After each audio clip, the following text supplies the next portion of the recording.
Semua mau jadi mental sopir. Bagus kan? Coba kita lihat, bagus sekali orang Kaltim. Tidak mau jadi mental penumpang. Coba kalau mental penumpang, boleh mengantuk, boleh tertidur, tidak merasa memiliki, tidak perlu tawar jawab, tidak perlu merawat kendaraan. Kalau perlu jadi rumah orang lain, itu mental penumpang. Kalau mental driver, bisa nggak kita tidur 1 detik saja kalau lagi balap? Nggak bisa lah. Tidak boleh mengantuk, tidak boleh tidur, harus tahu arah jalan, harus bertanggung jawab, harus mencoba, terbantu lewat kendaraan, menjadi solusi. Kita harus menjadi solusi. Berapa mana sih orang yang gemuk daripada yang kurus? Coba, berapa mana yang kurus daripada yang gemuk? Berarti timbangannya salah. Karena katanya orang kurus lebih berat daripada orang gemuk. Ini bukan timbangannya salah, tapi filosofinya yang mau dibangun. Orang Jepang menempatkan orang yang banyak baca, orang lebih dititik beratkan pada tempat terhormat. Karena yang gemuk ini cuma pegang 1 buku. Nah, inilah orang yang kurang baca, selalu mungkin banyak so tahu. Memang begitu hukumnya. Anda tidak baca dan Anda tampil di muka orang pasti so tahu. Tapi kalau banyak baca pasti banyak tahu. Orang kurus itu banyak buku dia tidak banyak ngomong. Lanjut. Hari ini Bapak Ibu sekalian yang saya hormati, ini penting. Di RT, di sudut-sudut KP, di RW apalagi, di lurah, camat, bupati, gubernur, menteri di Jakarta apalagi. Tiap hari bicara revolusi industri 4.0, apa sih itu? Kata kuncinya, kita dipaksa hidup pada teknologi yang sangat cepat. Saya ulangi, kita dipaksa hidup pada teknologi yang sangat cepat. Waktu komputer yang kecepatannya 3 GB ditemukan tahun 2001, tolong diperhatikan, itu kita butuh waktu 26 jam untuk mendownload suatu film yang judulnya Guardian of Galaxy. 26 jam. Selisih 8 tahun dari itu, tepatnya 2009 ditemukan yang 43. Tinggal 6 menit. Kemudian ditemukan lagi yang 45 giga, itu tinggal 3 detik. Tunggu saja tahun depan ditemukan yang 6 giga, maka 0,005 detik, yang artinya mobil, kereta, pesawat tidak perlu sopirnya orang. Ngapain? Ada teknologi yang lebih canggih. Itu namanya revolusi industri 4.0. Kita dipaksa. Pertanyaannya, apa yang kita mau jual di era teknologi yang sangat cepat itu? Kita siap menjual apa? Produksi massal. Coba lihat pertarungan antara Boeing dengan Airbus. Coba deh, Boeing dengan Airbus. Boeing mengatakan saya akan menjual 15.000 pesawat di 2015.000 Pak. Konsep yang dikejar 6 triliun US$. Airbus bilang, ya, kalau mau jual 15.136, saya akan jual 15.193, atau artinya saya akan lebih banyak 63 unit dalam 1 tahun. Luar biasa kan? Indonesia hari ini memegang sertifikat tangible batik, tapi yang menjual batik itu jutaan meter per hari adalah Vietnam sama India. Bahkan Vietnam sekarang bisa menjual ratusan ton singkong ke Eropa untuk makanan ternak. Padahal luasnya Vietnam itu separuh dari Indonesia. Kemudian smart city deh, smart city. Apa itu smart city? Yang digagas oleh Jepang dan sekarang sudah mulai dijalankan di Spanyol. 5.0 yang kemarin kita paparkan di IAIN Solo 3. Ada nggak masuk slide-nya? Kata kuncinya kalau smart city adalah manusia harus mengendalikan teknologi, bukan teknologi mengendalikan manusia. Kenapa digagas oleh Jepang? Ya itu tadi yang saya katakan, Anak-anak semester 1 yang masih perguruan tinggi hari ini yang kemudian dimaksanakan wisuda, sudah kurang lebih 2 miliar pekerjaan fisik akan hilang. Dan akan datang paling tidak 150 juta pekerjaan. Pertanyaannya, kalau tadi kita dipaksa hidup pada teknologi yang sangat cepat, artinya negara-negara tetangga kita, negara-negara di Eropa yang maju sekarang sudah merancang membuat mobil yang tanpa sopir, membuat kereta yang tanpa masinis, membuat pesawat yang tanpa pilot. Pertanyaan besarnya, ini kembali ada Ibu yang terhormat dari Wakil Ketua Komisi 10 DPR RI. Apakah Indonesia sudah melakukan perubahan kurikulum yang memastikan anak-anak peserta didik kita bisa mengejar kemajuan yang dicapai negara maju?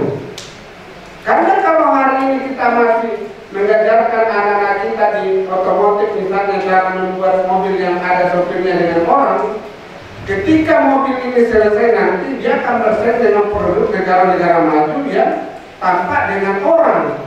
Lah kalau ini sama-sama dijual di satu showroom dengan harga yang bahkan mungkin lebih murah yang dikendalikan oleh engine atau teknologi, apa kita tidak ketinggalan? Maka inilah tantangan. Dari awal Bapak Presiden mewanti-wanti kepada kita bahwa pembangunan SDM ini mulai harus dikencangkan. Tujuannya adalah mengantarkan Indonesia bisa berkompetisi dalam skala global. Apa maksudnya? Mahasiswa yang semester 5 di Indonesia harus sama pengetahuannya dengan mahasiswa yang semester 5 di negara barat sana. Nah itu siapa yang menentukan? Bukan mahasiswanya, tapi perangkat-perangkat negara yang bertanggung jawab. Ada Komisi 10, ada Perpustakaan Nasional, ada Kementerian Pendidikan, kita semua. Maka saya ikut bicara tentang ini nimbul karena ada bagian yang menjadi tanggung jawab saya untuk memastikan mahasiswa-mahasiswa ini mengetahui bahwa ternyata ada tantangan kita di luar sana yang jauh lebih hebat. Saya salah kalau saya tidak menginformasikan kepada Rinda dan takut ke depan bahwa anak-anak di sana sedang merancang sebuah produk yang mungkin nanti tidak akan lagi dikendalikan oleh manusia, dan itu dalam 1, 2, 3 tahun akan segera dipasarkan. Ini penting. Kira-kira itu. Lalu bagaimana cara merubah mindset ilmuwan? Ada 2 mata pelajaran yang akan mengakhiri paparan saya. Yang pertama, tukang bakso.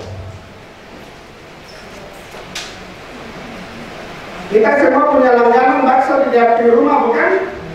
Terutama mahasiswa ada langganannya kan yang didorong-dorong. Saya kan punya juga langganan. Saya karena orang sosial, saya komunikasi. Dek, kamu dari mana? Saya dari Tegal. Kamu sudah punya istri? Belum. Gimana cara bikin bakso, Mas? Jam 3 subuh saya ke pasar ambil daging. Berapa harga daging? 125.000. Kamu langsung bayar? Tidak. Kenapa? Karena belum ada modal, saya jual dulu. Nanti besoknya bisa bayar. Kalau saya kasih uang besok 375 bayar yang hari ini, tapi saya dikasih lagi karena dia sudah percaya. Apa kerjanya? Saya beli daging jam 3 subuh, pokoknya saya olah, rebus, ulek sampai jadi biji bakso jam 11. Sehingga jam 12 saya sudah keluar dorong. Jam berapa habis? Jam 10 malam. Berapa keuntungan kamu dari satu dorong? Rata-rata 150 sampai 200.000 sebulan, berarti 4,5 sampai 6 juta. Banyak nggak uang itu kalau satu orang? Banyak kan? Cukup nggak? Cukup, sangat cukup. Begitu dia kawin, 6 juta bagi 2 tinggal 3 juta. Kurang nggak? Mulai terasa kurang. Lahir anaknya harus beri susu, beri popok, dibagi 3 jadi 2 juta. Lahir lagi 1, 4 jadi 1,5 juta. Sudah mau sekolah, mau berobat, apa tidak miskin kalau 1,5 juta? Miskin nggak? Nah, caranya bagaimana? Rubah cara berpikirnya dari pedagang menjadi pengusaha. Saya tanya, temanmu di sana di Tegal masih banyak nggak? Banyak. Coba kamu berpikir untuk memiliki 20 gerobak. Dan temanmu yang jalan, kamu yang memimpin. Gimana caranya Pak? Kan saya tidak punya ini.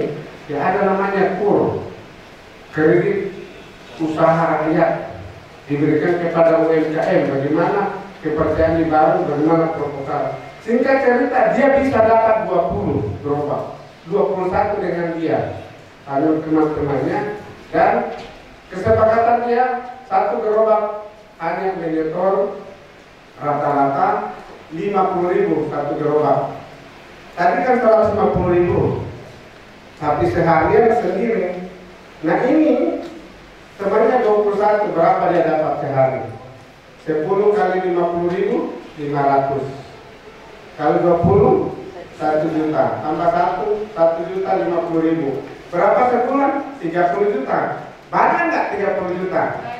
Banyak. Merubah cara berpikir dari pedagang ke pengusaha. Slide terakhir, Mangga, sarjana pertanian. Ini kita dikasih.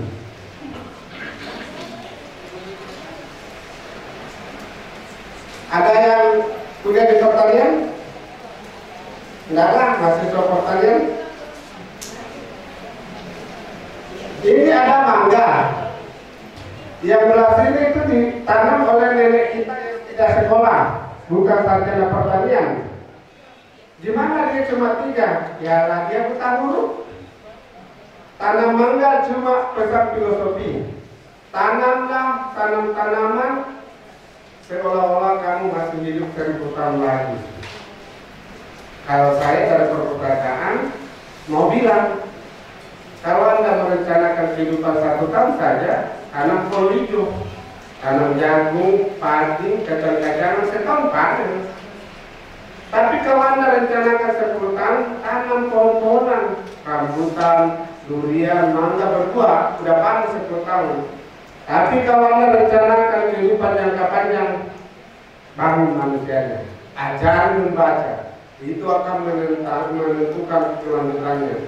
Nanti kita cerita lagi banyak negara yang tidak punya sumber daya alam sekarang menjadi negara superkaya karena SDM-nya. Kalau di sebelah kanan tanam nenek moyang kita yang buta huruf dan kemudian buahnya cuma 3, tanya nenek, kenapa cuma segitu nenek? Ah, itu urusan Tuhan. Buahnya manis, urusan Tuhan. Karena dia buta huruf. Tapi kalau sarjana pertanian yang tanam ada di sebelah kiri. Gimana caranya? Sama tanam mangga 2 tahun setengah berbuah. Tangkai sebelah kiri banyak buahnya 1/2 ton. Rasa harum manis. Yang sebelah kanan tangkainya itu 1 ton. Rasanya mangga madu. 1 batang 3 rasa buah dihasilkan. Dan bisa menghasilkan 2 ton atau 3 ton dalam 1 batang. Kenapa bisa? Rekayasa genetika. Bagaimana cara melakukan rekayasa genetika? Baca bukunya. Mana buktinya? Silakan jalan-jalan ke Thailand. Kira-kira gitu. Kalau Anda mau mengetahui dunia, bacalah. Kalau Anda mau mengetahui dunia, menulislah. Karena siapa yang menulis, dia telah mendaftarkan keabadian namanya dalam suatu zaman tiada akhir. Daftarkan sebuah buku kira-kira seperti ini. Buku adalah sebuah sumber pengetahuan yang akan memberikan inspirasi pengetahuan. Satu pengetahuan yang kita dapatkan hari ini akan berguna dalam kehidupan kita mungkin beribu-ribu kali. Dan kalau dibandingkan bagaimana dahsyatnya buku dengan senjata, maka saya mau bilang, kita semua percaya senjata adalah sesuatu yang sangat dahsyat untuk dibawa di medan perang. Tapi saya akan percaya tentara sekalipun tidak akan menggunakan itu kecuali menghadapi musuh bangsa. Karena senjata meskipun satu peluru hanya menembus satu kepala, tapi sejatinya telah membunuh jutaan nilai kemanusiaan. Sedangkan satu buku yang kita digitalkan, dia akan menembus jutaan kepala dan sekaligus membangun miliaran nilai kemanusiaan baru. Terima kasih. Assalamualaikum warahmatullahi wabarakatuh.